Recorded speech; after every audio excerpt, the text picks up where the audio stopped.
Hi friends, welcome to my channel. இந்த வீடியோவில் என்ன பார்க்க போகிறோன்னா, மொபைல் ஃபோனில் நம்ம யூஸ் பண்ணுற கீபோர்டில் ஃபோட்டோ எப்படி செட் பண்ணுறதுன்னு தான் பார்க்க போகிறோம். பொதுவாக நம்ம மொபைலில் இருக்க கீபோர்டு வந்து இதே மாதிரி பிளைனாக தான் இருக்கும். இதில் நமக்கு பிடிச்ச மாதிரி ஃபோட்டோ வந்து செட் பண்ண முடியும். அதை எப்படி செட் பண்ணுறதுன்னு பார்க்கலாம்.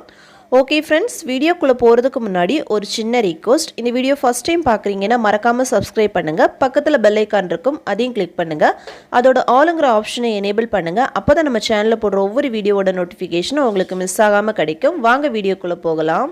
கீபோர்டில் ஃபோட்டோ செட் பண்ணுறதுக்கு இந்த கீபோர்ட்லேயே செட்டிங்ஸ்னு ஒரு ஆப்ஷன் இருக்கும், அதை கிளிக் பண்ணலாம். நெக்ஸ்ட்டு இந்த செட்டிங்ஸ் பேஜில் தேர்ட் இருக்கக்கூடிய தீம், இந்த ஆப்ஷனை வந்து கிளிக் பண்ணலாம்.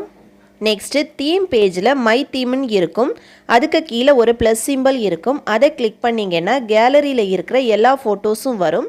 அதில் உங்களுக்கு எந்த ஃபோட்டோ வேணுமோ அதை வந்து கீபோர்ட் பேக்ரவுண்டாக வந்து செட் பண்ணலாம். அப்படி இல்லைன்னா உங்களுக்கு கலர்ஸ் ஏதாவது கீபோர்ட் பேக்ரவுண்டாக வேணும்னாலும் அதை வந்து செட் பண்ணலாம். நான் இதில் கேலரியில் இருக்க ஒரு ஃபோட்டோவை வந்து கீபோர்ட் பேக்ரவுண்டாக செட் பண்ணி காட்டுறேன். அதுக்கு இந்த ப்ளஸ் சிம்பிளை வந்து கிளிக் பண்ணலாம். கிளிக் பண்ணதும் கேலரியில் இருக்க ஒரு ஃபோட்டோ வந்து செலக்ட் பண்ணுறேன். நெக்ஸ்ட்டு நீங்கள் செலக்ட் பண்ண ஃபோட்டோவை வந்து அட்ஜஸ்ட் பண்ணுறதா இருந்தால் அட்ஜஸ்ட் பண்ணலாம். நெக்ஸ்ட்டு வந்து நெக்ஸ்ட் ஆப்ஷனை கிளிக் பண்ணலாம். நெக்ஸ்ட்டு வந்து பிரைட்னஸை அட்ஜஸ்ட் பண்ணலாம்.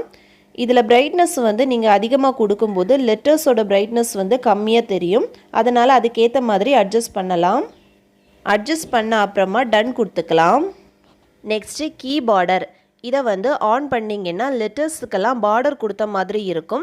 ஆனால் பிரைட்னஸ் வந்து கம்மியாக இருக்கும். உங்களுக்கு வேணும்னா நீங்கள் ஆன் பண்ணலாம், வேண்டான்னு நீங்கள் ஆஃப் பண்ணி வச்சுக்கலாம். நான் இதை வந்து ஆஃபில் வச்சுக்கிறேன். நெக்ஸ்ட் அதுக்கு பக்கத்தில் எடிட் ஆப்ஷன் இருக்கும், அதை கிளிக் பண்ணி எடிட் பண்ணுறதா இருந்தாலும் எடிட் பண்ணலாம். நெக்ஸ்ட்டு அப்ளை கொடுத்துக்கலாம். ஓகே, என்னோடய கீபோர்ட் பேக்ரவுண்ட் வந்து செட் ஆகிடுச்சு. இனி பேக் வந்து செக் பண்ணலாம். ஓகே ஃப்ரெண்ட்ஸ், அவ்வளோதான். இந்த வீடியோ பிடிச்சிருந்தேன்னா லைக் பண்ணுங்கள், ஷேர் பண்ணுங்கள், கமெண்ட் பண்ணுங்கள்.